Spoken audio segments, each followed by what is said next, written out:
امریکا غواړي پاکستان په کور دننه د وسلوالو ترهګرو په خلاف کوټلي ګامونه پورته کړي او د دوی خوندي ځالې د منځه یوسي. افغانستان کې د وسلوالو ملاتړ نه پشاشي او د سولې لپاره وسلوال د خبرو اترو میز ته راولي. پاکستان وایي د وسلوالو سره د اړیکو او په دوی د اغیز لرلو په اړه د کابل او واشنگټن لخوا په اسلام آباد دا تورونه بې ځایه دي.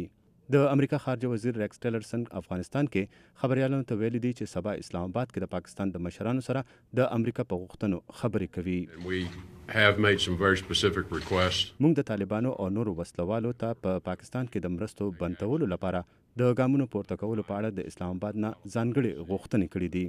څنګه چې موږ وړاندې هم ویلي دي چې دا ټوله کړنلاره د حالاتو بنسټ ته اړتیا لري، نو ځکه د پاکستان سره به هم زموږ تعلقات د ځمکني حالاتو په بنیاد وي. موږ به ګورو چې دوی د افغانستان د ثبات او د سولې په بهیر کې څومره مرسته کوي او موږ دا هم غواړو چې خپله د پاکستان راتلونکي باثباته پاتې شي.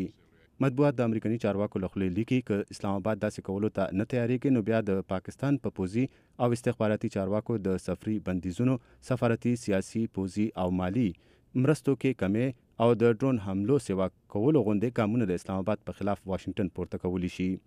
د اسلام آباد قائد اعظم یونیورسيټي کې د نړیوالو چارو لپاره څېړنکار ډاکټر نذیر حسین وایي پاکستان ته به د امریکا اندېښنې لرې کولو لپاره ګامونه پورته کول وي. और फिर कुछ टेंजिबल जो भी एलिमेंट पाकिस्तान के کوم سيزونه چې د پاکستان او د امریکا په ګټه وي په هغه عمل کول پکار دي. پاکستان چې پرستو کې یو کورنۍ راخلاصه کړې و، د امریکا د صدر ټرمپ د هغه رستو د پاکستان په اړه ټویټ او وړاندې شوی ټویټر پیغامونو کې د ځمکې او اسمان فرق دی. نو واړه سيزونه دي چې هغه سمول سره ډیر بدلون راتلی شي. د پاکستان سیاسي او عسکري چارواکي او څېړنکاران وایي که امریکا د پاکستان په اړه ځینې ګامونه پورته کوي نو دی به د امریکا په ځای نورو ملکونو لکه چین، روس سره تعلقات مخکې بوزي. خو واشنگټن کې د پاکستان پخوانی سفیر جهانگیر اشرف قاضي وایس اف امریکا ته ویلي چې د پاکستان لپاره د امریکا سره ښه تعلقات ساتل ډیر د ګټې وړ دي. हमारे जो रिलेशनशिप امریکا के साथ امریکا سره زموږ تعلقات ښه کېدلی شي او زما په خیال ښه کېدل پکار دي ځکه چې د امریکا په نړۍ کې ډیر اهمیت دی. امریکا د نړۍ یو غټ پوځي او اقتصادي طاقت دی. امریکا سره ښه تعلقات د پاکستان په ګټه دي. د اسلام آباد د سفر وړاندې په بګرام هوایي اډه د امریکا خارجه سکرتر رېکس ټیلرسن په ناڅاپي سفر افغانستان کې د افغان ولسمشر اشرف غني، اجرایي رئیس عبدالله او نورو چارواکو سره په مختلفو چارو خبرې کړې دي. ښاغلي ټیلرسن په دې خبرو کې د افغانستان د امنیت او ثبات لپاره د امریکا ژمنې تکرار کړې. مطبوعات لیکي په دې ملاقاتونو کې افغانستان کې د سولې، اقتصاد، اصلاحاتو او په نورو پراخه چارو هم خبرې شوې دي.